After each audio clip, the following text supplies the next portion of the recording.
I think it's interesting about these different videos that I'm doing is at one point I might think that I'm doing one topic, but then during the week or during my life, I get hit with a different topic that I think would be more prudent and more important.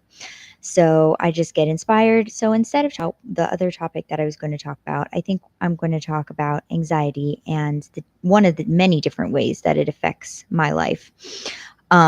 Anxiety, especially for me, I am in such a state of disarray, I suppose. My nerves and my emotions are almost up here, like my doctors always say, instead of in a resting place, that you get so incredibly overwhelmed and you just don't think straight anymore and you don't see straight, kind of. I can give you an example. For example, my ex wanted to talk to me about our relationship one day and intimacy issues that we were having. And he didn't want to tell me what it was. He didn't want to tell me what it was going to be about or talk to me over the phone. He wants to wait for person. But that was like 2 weeks, 3 weeks later that he wanted to talk to me about this. And instead of calmly understanding that it might be something about this relationship that we just might have to have a conversation about, my mind went straight to, oh my goodness, we're going to break up, we're going to fight, we're going to have an argument. It almost, my mind goes from a resting place of being calm to the worst possible scenario.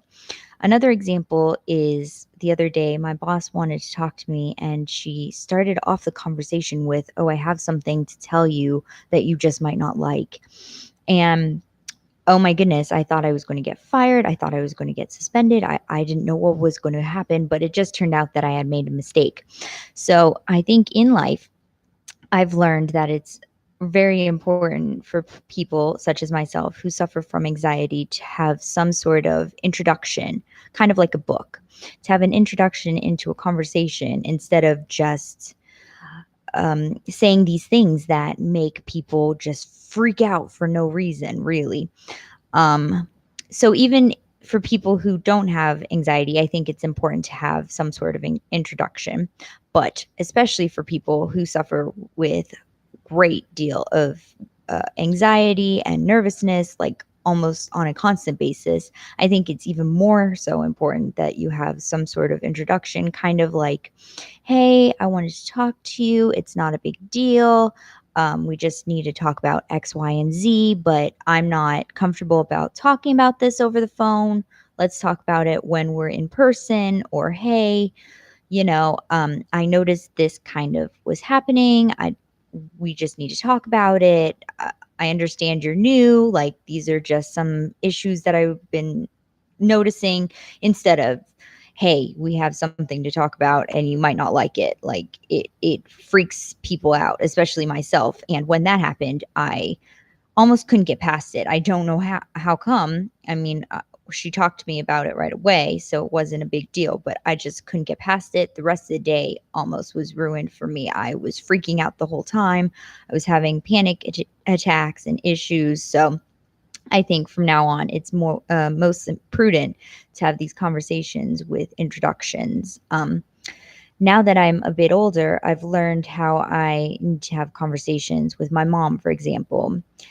She's told me in the past that I'm able to do emails and back and forth with her if I don't want to talk to her in person. But the sort of introduction and kind of rules that we have for each other is, I say something like, hey, this is what I want to talk to you about. I don't want you to be upset, but we need to talk about this and this is important. So that way, she kind of understands, she has it in her mind that she doesn't need to be upset. It's important for me to talk to her about it. And she can kind of take a step back and breathe and kind of get in her headspace that it's okay, we'll talk about it. And this is just important to me.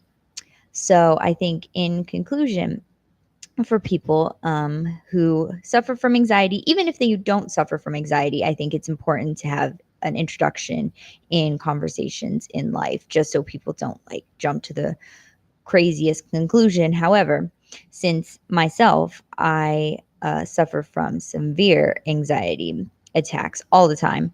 I would just suggest that people would be able to start with an introduction of some sort. Maybe even if we could come up with some sort of safe word. Like, I understand people such as my boss who doesn't understand that I suffer from anxiety, but people who I'm dating or who's my partners or who's in my family and they know that I suffer from severe anxiety, then they really need to work on having some sort of an introduction or maybe a safe word that we can communicate with each other. Like banana, I'm not really sure, but something so that I can kind of communicate without saying out loud that I'm freaking out and having kind of panic issues, um, so that we can have more of a better open communication and better flow of communication. So I think the summary is that people just need to understand how to communicate a little easier and better.